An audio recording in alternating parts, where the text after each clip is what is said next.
Morning to my dear students.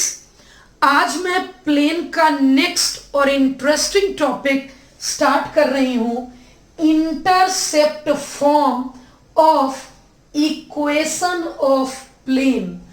हम लोग बात कर रहे हैं प्लेन के इक्वेशन की इंटरसेप्ट फॉर्म, मतलब अगर किसी प्लेन का तीनों इंटरसेप्ट दिया हुआ हो, समझ लीजिएगा, ये एक्स एक्सिस, ये वाई एक्सिस और ये जेड एक्सिस। अगर हमारे प्लेन की एक्स इंटरसेप्ट ए है, वाई इंटरसेप्ट बी है और जेड इंटरसेप्ट सी। अगर मैं बात कर लूं इसका, ये एक्स इंटरसेप्ट, ये वाई इंटरसेप्ट,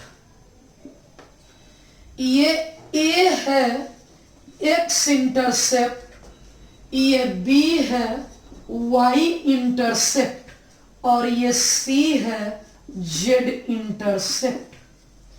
मैं एक ऐसे प्लेन की बात कर रही हूं जिसका तीनों इंटरसेप्ट हमें मालूम है। इसका मतलब जनरल इक्वेशन प्लेन का क्या होता है आप पढ़ चुके हैं। General equation of plane is A x B Y C Z plus D equals to 0। क्या ये प्लेन इस पॉइंट से पास कर रहा है? मैं बोलूंगी कि प्लेन पी, यही तो है plane P. Plane P passes through, हमारा प्लेन पी पास कर रहा है पॉइंट ए से, मतलब एक्स के जगह एक्स कोऑर्डिनेट, वाई के जगह वाई कोऑर्डिनेट, जेड के जगह Z coordinate plus D equals to 0। मैं यहां से कैपिटल ए कर लूंगी minus D upon small A. अब क्योंकि प्लेन पी इस पॉइंट से भी पास कर रहा है, क्योंकि plane P also pass through, क्योंकि प्लेन पी फिर से पास कर रहा है पॉइंट बी से, इसका मतलब सेटिस्फाई करेगा। क्योंकि प्लेन पी पास कर रहा है, ये आपको नजर नहीं आ रहा, मैं ऊपर लिख रही हूं, pass through point B 0 B 0, इसका मतलब ए के जगह 0, वाई के जगह वाई कोऑर्डिनेट, जेड के जगह जेड कोऑर्डिनेट। यहां से मैंने कैलकुलेट कर लिया, कैपिटल बी की value minus D upon B. फिर से समझ लेंगे, since plane P also pass through point C point से पास कर रहा है 0 0 C, क्या आ जाएगा? कैपिटल A x के जगह 0, कैपिटल B y के जगह 0, कैपिटल C z के जगह C, और यहां से मैंने कैपिटल सी निकाल दिया। इस तीनों को पुट कर देंगे इक्वेशन 1 में। Putting value of capital A, capital B and C in equation 1, क्या आ जाएगा? A x B Y C Z plus D equal to 0। Capital A minus D upon x, capital B minus D upon B, capital C minus D upon C equal to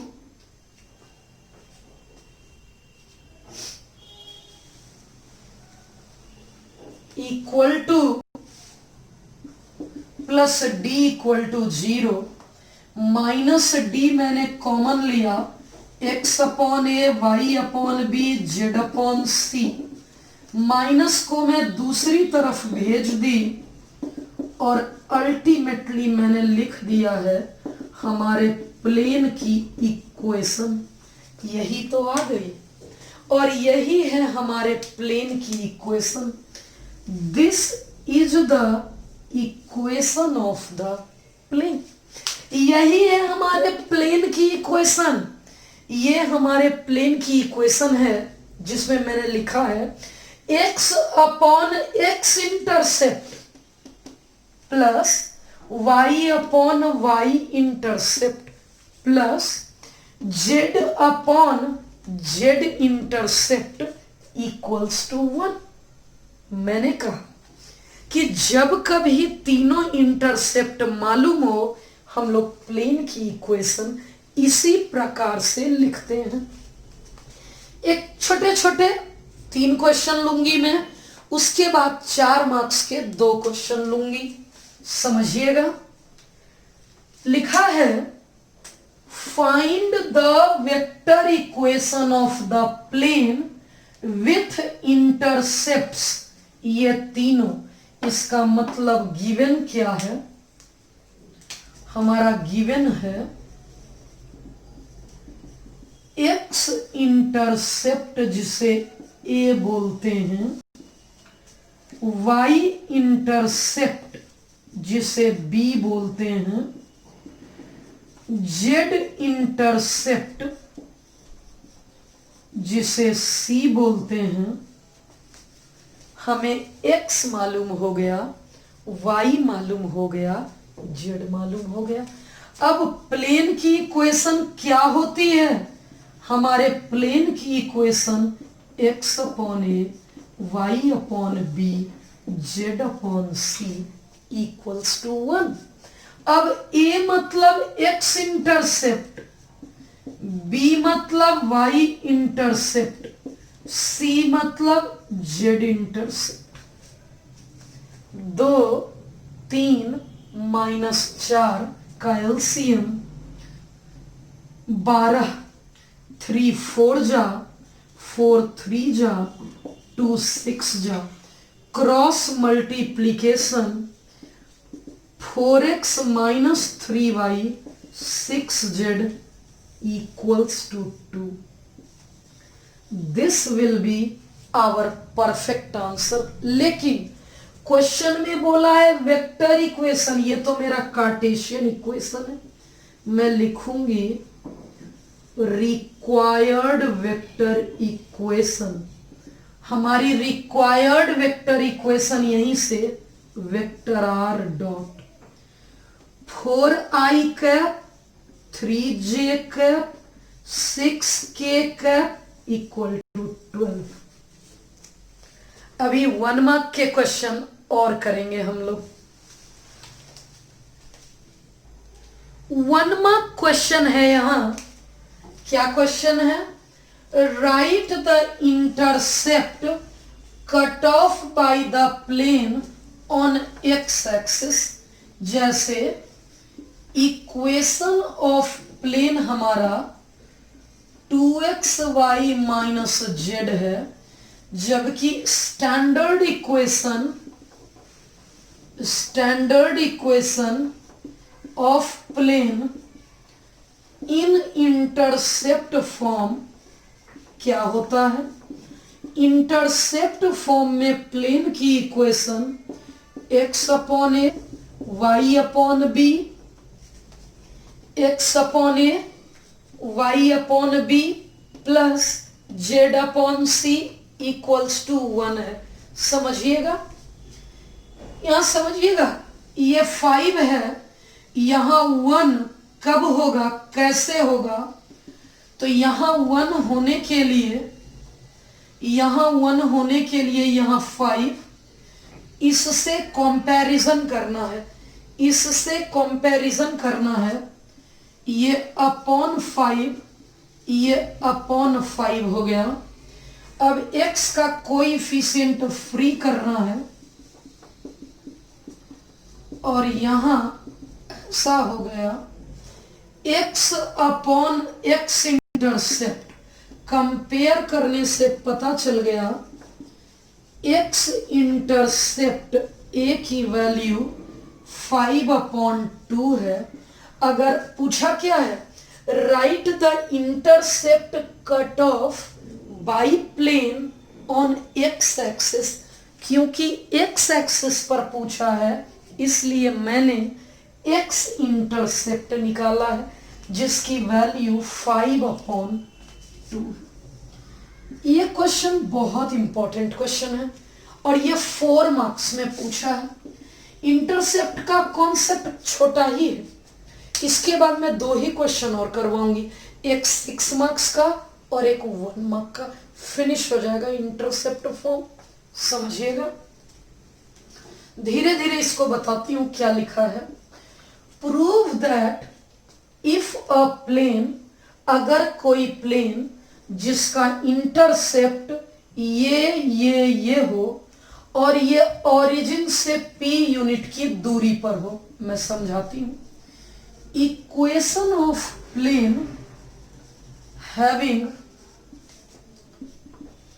intercepts a, b and c is x upon a, y upon b, z upon c। ऐसा, यही है plane की equation. मैं अगर diagram बनाकर बताऊं, ये x, ये y, ये z। अगर हमें तीनों इंटरसेप्ट मालूम है, ये ऐसा, ऐसा और ऐसा, हमें तीनों इंटरसेप्ट अगर मालूम है तो यही तो है इसकी इक्वेशन। इसी प्लेन को मैं यहां ऐसा बना रही हूं,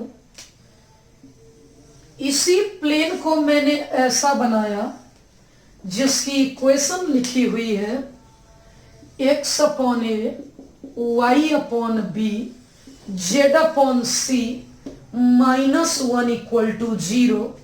क्वेश्चन में मेंशन है कि यह प्लेन ओरिजिन से p यूनिट की दूरी पे है। मैं फिर से समझाती हूं।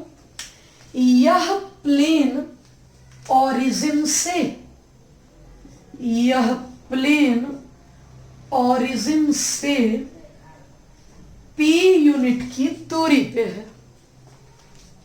प्रूफ करना है कि प्लेन जो ओरिजिन से p यूनिट की दूरी पर है तो ऐसा आएगा।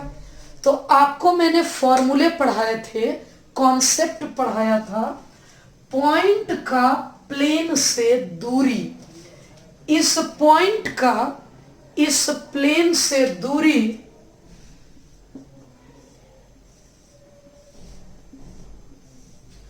x का कोएफिशिएंट,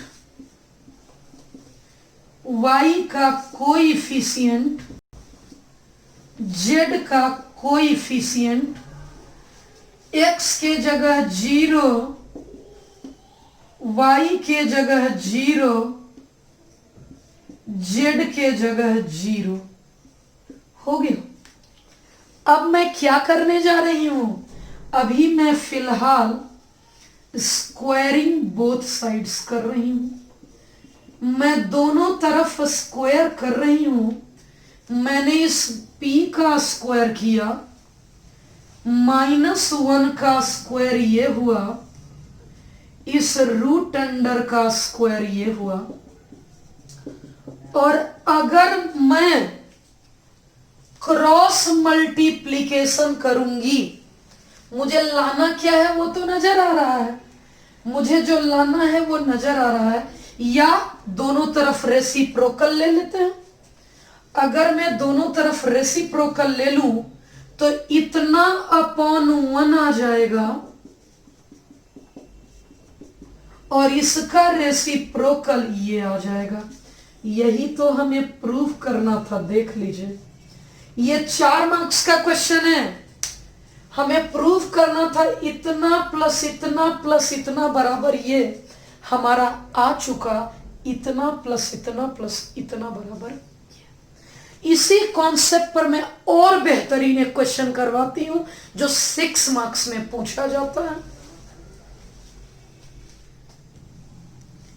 1 मार्क का क्वेश्चन, 6 मार्क का क्वेश्चन। बस इसके बाद इंटरसेप्ट फॉर्म हमारा ये टॉपिक कंप्लीटली ओवर हो जाएगा। समझ लेते हैं। Find the equation of the plane with intercept 3 on the y axis. मैंने क्या कहा? प्लेन की इक्वेशन जिसका इंटरसेप्ट 3 वाई एक्सिस पर है। ठीक है, इसका मतलब गिवन है y intercept b equal to 3। Since plane is parallel to ZOX plane, क्योंकि प्लेन ZOX के पैरेलल है, इसलिए जो इक्वेशन ऑफ प्लेन होगा उसमें x और z तो होगा ही नहीं। हमारे प्लेन की जनरल इक्वेशन ये होती है, क्योंकि हमारा प्लेन इसके पैरेलल है, इसलिए यहाँ x भी नहीं होगा और z भी नहीं होगा, y होगा, और y इंटरसेप्ट 3 दिया हुआ है वह भी होगा। y/3 इक्वल टू 1, और यही होती है। यहां से एक कॉन्सेप्ट और सिखाती हूं। जब भी कोई प्लेन ZX प्लेन के पैरेलल है तो y बराबर कांस्टेंट, XY प्लेन के पैरेलल है तो z बराबर कांस्टेंट, XZ प्लेन के पैरेलल होगा तो y बराबर कांस्टेंट होगा। समझ लेते हैं यहां क्या होगा। अ वेरिएबल प्लेन, धीरे धीरे पढ़ना है क्योंकि 6 मार्क्स का क्वेश्चन है, इंपॉर्टेंट है और 6 मार्क्स क्वेश्चन है। A variable plane which remains at constant distance 3p from origin, origin से 3p की दूरी पर, और वो कोऑर्डिनेट एक्सिस को यहां पे कट कर रहा है। ठीक है, मैं मान लेती हूं let equation of plane, general equation ax by cz plus d equal to 0 हो गया। अब यह प्लेन ओरिजिन से 3p दूरी बना रहा है। पॉइंट की प्लेन से दूरी आपने क्या पढ़ा है? पॉइंट की प्लेन से दूरी आपने पढ़ा है x का कोएफिशिएंट, y का कोएफिशिएंट, z का कोएफिशिएंट, x के जगह 0, y के जगह 0, z के जगह 0। मैं क्या करूंगी? स्क्वायरिंग बोथ साइड करने जा रही हूं ताकि ये मॉड भी हट सके, रूट भी हट सके। जैसे ही मैंने किया स्क्वायरिंग बोथ साइड, 3p का स्क्वायर ऐसा हो गया, इस d का स्क्वायर ऐसा हो गया, इस रूट का स्क्वायर ऐसा हो गया। अब रुके रह सकते हैं, या मैं रेसिप्रोकल लेना चाहती हूं। अगर मैं दोनों तरफ रेसिप्रोकल ले लूं, टेकिंग रेसिप्रोकल,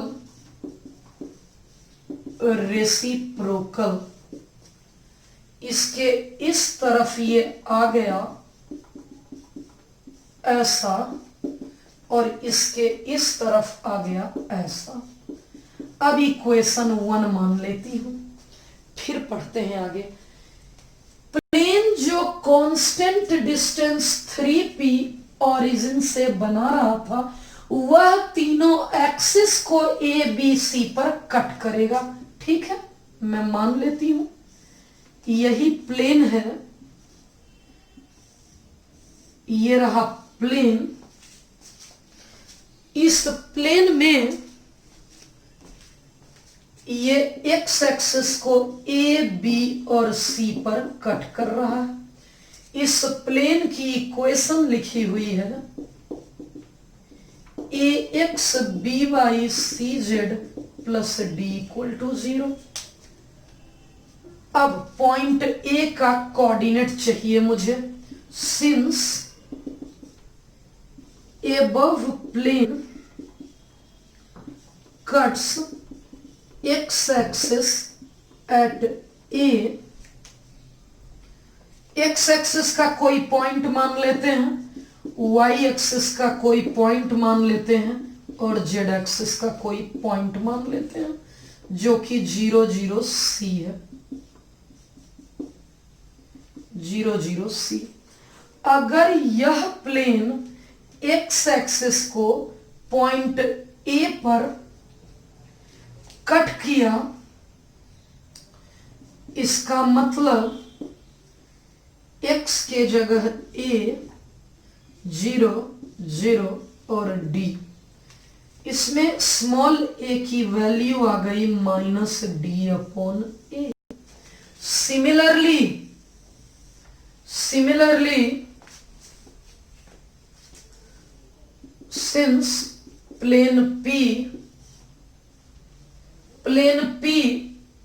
यही तो है plane P cuts y axis, थोड़ा सा यहां शॉर्ट भी हो सकता है, थोड़ा सा यहां पर आप शॉर्ट कर सकते हैं। यहां से एबव एक्सिस, ये प्लेन x एक्सिस को जहां कट करेगा वहां y और z दोनों 0 हो जाएगा। अगर y और z दोनों 0 हो जाएगा तो ये अपने आप x आ गया, यानी x एक्सिस पर इसी पॉइंट पर कट करेगा और वो पॉइंट का कोऑर्डिनेट हो जाएगा। इसे लिखने की जरूरत नहीं पड़ेगी, उस पॉइंट का कोऑर्डिनेट हो जाएगा -d/a 0 0। Similarly plane P y axis को कट कर रहा है, दैट मीन्स y एक्सिस पर x और z दोनों 0 होगा। अगर x 0 होगा और z भी 0 होगा तो यहां से y कोऑर्डिनेट आ चुका ऐसा, इसका मतलब पॉइंट B हो गया 0 ऐसा। सिमिलरली जहां z एक्सिस करेगा वहां -d/c, x एक्सिस जहां कट किया, y एक्सिस जहां कट किया और z एक्सिस। क्वेश्चन क्या कह रहा है? Locus of the centroid of triangle, इस ट्राइंगल का लोकस चाहिए। मैं एक साथ लिख देती हूं A B C, मैंने एक साथ लिख दिया A B एंड C, एक साथ लिख दिया। अब यहां पूरा दिख रहा होगा आप लोगों को। अब देखते हैं A B और C, मैं इसके सेंट्रॉइड की बात करती हूं। Centroid of triangle ABC, G होता है, क्या होता है? x1 x2 x3, 6 मार्क्स का क्वेश्चन है, बड़ा तो होगा ही होगा। और z1 z2 z3/3 मैं निकाल लेती हूं, इतना प्लस इतना प्लस इतना बाई 3, इतना प्लस इतना प्लस इतना बाई 3, इतना प्लस इतना बाई 3 हो गया। हमें सेंट्रॉइड मालूम हो गया, हमें सेंट्रॉइड मालूम है। अब इसी का तो लोकस पूछा है। कभी भी किसी का लोकस पूछे, जब कभी किसी का लोकस पूछे तो हम लिखेंगे let locus of centroid G B। Locus का मतलब क्या होता है? x, y, z। इसका मतलब जिसका लोकस पूछा था, ये x हो गया, ये y हो गया और ये जेड हो गया। इसका मतलब हो गया x की वैल्यू -d/3a, y की वैल्यू -d/3b और z की वैल्यू -d/3c। इसी तीनों को यहां से कैपिटल A निकालूंगी। कैपिटल A आएगा -d/3x, कैपिटल B आएगा -d/3y, कैपिटल C आएगा -d/3z। अब इक्वेशन 1 में पुट कर दूंगी capital A, capital B, capital C को। Putting value of capital A, capital B, capital C in equation 1। क्या था equation 1? a square b square c square d square by 9p square. a square यानी d square by 9x square, b square d square by 9y square, c square d square by 9z square और ये है d square by 9p square. मैं d square by 9 common ले लूंगी, 1/x square, 1/y square, 1/z square. ये दोनों cancel out हो गया और हमें लिखना होगा x square y square z square. यह हो गया, यही तो हो गया हमारा प्रूफ्ड।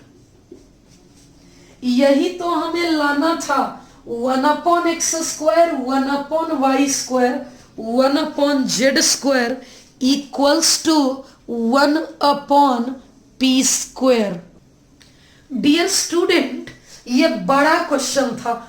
हो सकता है कि आपको समझ में ना आया हो, लेकिन क्वेश्चन सिंपल है।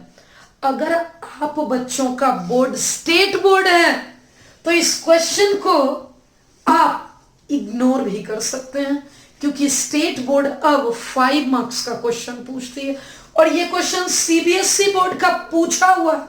अगर आप बच्चे सीबीएसई बोर्ड से हैं, इस क्वेश्चन को आप छोड़ नहीं सकते हैं, आपको समझना ही पड़ेगा ये क्वेश्चन। और इंटरसेप्ट फॉर्म ऑफ प्लेन आसान है, बहुत आसान है। सिर्फ एक बड़े क्वेश्चन है और एक इससे पहले मैंने 4 मार्क्स के क्वेश्चन करवाए। अब हम लोग अपने नेक्स्ट टॉपिक पर स्विच करेंगे। Thank you.